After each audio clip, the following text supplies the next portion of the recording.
ఒక doubt madam. ఇప్పుడు ఇప్పుడు షుగర్ పేషెంట్స్ ఉంటారు.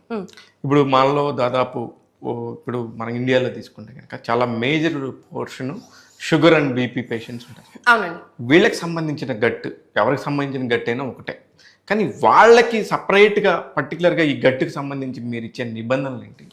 వాళ్ళు ఎలాంటి జాగ్రత్తలు తీసుకుంటే sugar patients, especially sugar patients గురించి మాట్లాడుతున్నాను నేను, వాళ్ళ గట్టుకి ఎలాంటి ఫుడ్ తీసుకోవాలనుకుంటున్నారు మీరు? షుగర్ పేషెంట్కి మెటబాలిక్ డిజార్డర్ అంటారు సార్. అంటే నేను మీకు ఇందాక జఠరాగ్ని ఒకటే చెప్పాను.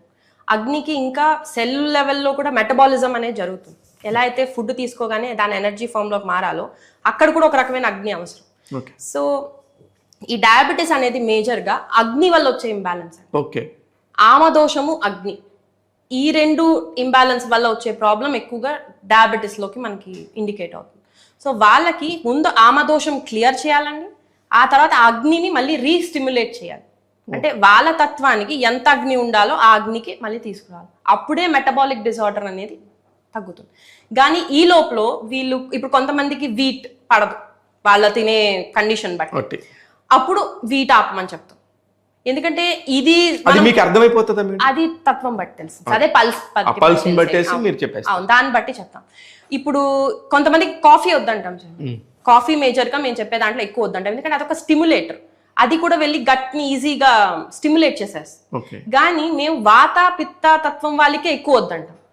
కఫ ఎక్కువ ఉన్న వాళ్ళకి వాళ్ళు కాఫీ తాగుతున్నా అంత పట్టించుకో ప్రస్తుతం కండిషన్. అంటే మీరు అసలు ఒక పేషెంట్ ని చూడగానే వాత పిత్త కఫాల్లో ఏ దోషం మీకు వాళ్ళకు ఉందనేది మీరు అబ్జర్వ్ చేసి మేజర్ స్టెప్పే అది సార్. ఫస్ట్ చూసేదే అది. వాళ్ళకి ఏ దోషం ఇంబ్యాలెన్స్ ఉంది, వాళ్ళ ప్రకృతి ఏంటి, వాళ్ళ ఇంబ్యాలెన్స్ కి కారణం ఏంటి.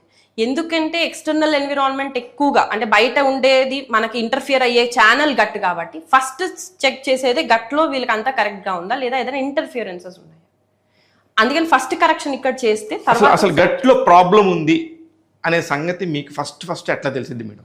ఆమదోషం ఫస్ట్ స్టెప్ సార్.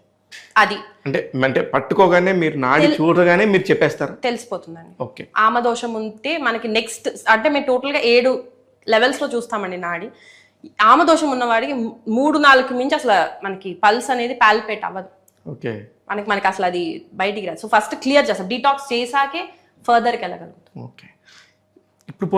ఇప్పుడు మనం గట్ గురించి మాట్లాడుతున్నప్పుడు అంతా మీరు చెప్పింది నాకు అర్థమవుతుంది. అలాగే ఇప్పుడు చిన్న పిల్లలది ఉంది. ఇప్పుడు చిన్న పిల్లలది తీసుకుని కొంతమంది పేషెంట్స్ మీకు చిన్న పిల్లల్ని తీసుకుని వస్తారు. నేను కూడా చూశాను చాలా మంది రావటం కూడా. వాళ్ళు వచ్చినప్పుడు చిన్న పిల్లలకి మీరు ఎలాంటి ఆహార నియమాలు చెప్తారు, వాళ్ళ గట్టుకు సంబంధించి ఎలాంటి జాగ్రత్తలు తీసుకోమని చెప్పి వాళ్ళ తల్లిదండ్రులకు చెప్తారు మీరు? ఫస్ట్ మెయిన్ అండి, ఈ గట్లో ఉండే మైక్రోబయోమ్ గురించి ఇందాక మాట్లాడుకున్నాం. అంటే ఈ బ్యాక్టీరియాలు ఇది మనం ఎప్పుడైతే మదర్ ప్రెగ్నెంట్ అయి ఉంటుందో మదర్ తినే ఫుడ్ కూడా బేబీ గట్లో ఉండే మైక్రోబయోమ్ ని డిజైన్ చేస్తూ ఉంటుంది. ఓకే. అందుకని ఇదివరకు ప్రెగ్నెంట్ ఉమెన్ కి పర్టికులర్ ఫుడ్స్ నరిష్డ్ ఫుడ్ పెట్టమనేవారు. మీరు ఇదివరకు అన్నారు, ఇప్పుడు పెట్టట్లేదు? ఎక్కువ చెప్పేవారు. ఇప్పుడు ఏది ఇష్టం ఉంటే అది తినమంటున్నారు. తినాలండి, ఇష్టం అనేది డెఫినెట్లీ మనం తీసుకోవాలి. కానీ అది ఇప్పుడు సపోజ్ నాకు బర్గర్ తినాలనిపించింది నేను ప్రెగ్నెంట్ ఉన్నప్పుడు, బర్గర్ లో ఎన్నో రోజుల నుంచి అంటే దాంట్లో నెగిటివ్ ఎఫెక్ట్స్ కూడా ఉన్నాయి. ఆ బ్రెడ్ కానీ లేకపోతే దాని తయారీ కానీ దాంట్లో ప్రాబ్లం ఉంది. కానీ నాకు డిజైర్ వచ్చింది యాజ్ అ ప్రెగ్నెంట్ ఉమెన్. అప్పుడు బర్గర్లు రోజు తినమని అయితే చెప్పను. ఇది వరకు వాళ్ళు చెప్పారు. ఇప్పుడు మనం తినాలనిపిస్తుంది కదా, ప్రెగ్నెంట్ కదా, తినిపించేయండి అంటారు. అది ఎఫెక్ట్ మదర్ గట్ కి బేబీ గట్ కి కూడా ఉంటుంది. ఓకే. మేమేమంటాం అంటే చిన్న పీస్ తినండి, ఆ నిగ్రహంతో మనం ఉండాలి. అప్పుడు మన గట్ అనేది, ఎందుకంటే మనమే కాదు ఇప్పుడు బేబీ కూడా ఇన్వాల్వ్ అయింది కాబట్టి ఆ బేబీ గట్ కూడా బెటర్ గా ఉంటుంది. So first gut of a baby starts at the womb. అంటే తను కడుపులో ఉన్నప్పుడే స్టార్ట్ అయిపోతుంది. గర్భంలో ఉన్నప్పుడే ఆమెకి సంబంధించిన గట్ ఫీలింగ్ అనేది బేబీ. సెకండ్ అండి, డెలివరీ, వెజైనల్ డెలివరీలో వెళ్ళినప్పుడు కొన్ని రకాల మైక్రోబయోమ్ అనేది డెవలప్ అవుతుంది. ఎప్పుడైతే సి సెక్షన్ చేస్తారో వాళ్ళకి ఆ బయోమ్ దొరకదండి. సో వాళ్ళు అది ల్యాక్ ఆఫ్ ఉండిపోతారు లైఫ్ లో. అయ్యా. సో వెజైనల్ డెలివరీస్ కి ఎక్కువ ప్రిఫరెన్స్ ఇవ్వాలి. ఆ వెజైనా, ఎందుకంటే అంత ప్రొటెక్షన్ తో మన మదర్ అనేది మనం మాట్లాడుకుంటున్నాం కాబట్టి. ఇప్పుడు దగ్గరికి ప్రెగ్నెంట్ లేడీస్ వస్తారా మేడం? చూస్తామండి. వాళ్ళకి సంబంధించి వచ్చినప్పుడు వాళ్ళ గట్టి ఎలా ఉంచుకోవాలి అనేది కూడా మీరు చెప్తారా? కంపల్సరీగా. దానికి సంబంధించి ఏం చెప్తారు? మేజర్ గా మేము చెప్పేది షుగర్స్ ఎక్కువ తీసుకోవద్దు అంటామండి. ఓకే. గుడ్ ఫ్యాట్, ఎందుకంటే మనకి గట్ లైనింగ్ సరిగ్గా ఉండాలి అంటే గుడ్ omega-3 ఉండాలండి. బెస్ట్ ఆవు నెయ్యి, ఓకే, నాటు ఆవు నెయ్యి ఫస్ట్ ప్రిఫరెన్స్ అండి. నాటు ఆవు నెయ్యి, నాటు ఆవు నెయ్యి దొరికితే ఫస్ట్ అది లేదు అంటే కోకోనట్ ఆయిల్. ఈ రెండుతో మనకి ఆ గుడ్ ఫ్యాట్ అనేది బాడీలోకి వచ్చి ఆ లైనింగ్ ని ఇంటాక్ట్ అంటే వాటిని తీసుకుంటే ఫుడ్ లో తీసుకోమంటారా? అవునండి, రోజు డైలీ 2 స్పూన్స్ తీసుకోవటము, 3 స్పూన్స్ తీసుకోవటము, దానివల్ల మంచి జరుగుతుంది. చాలా డిఫరెన్స్ ఉంటుందండి. అంటే పుట్టే బేబీకి కానీ మదర్ కానీ ఇద్దరికి అండి, ఇద్దరు గట్ కి మీకు డిఫరెన్స్ ఉంటుంది. నెక్స్ట్ వైటమిన్ డి, ఈ 3 చాలా ఇంపార్టెంట్ అండి ఫర్ గట్ హెల్త్ మెయింటైన్ చేయడానికి.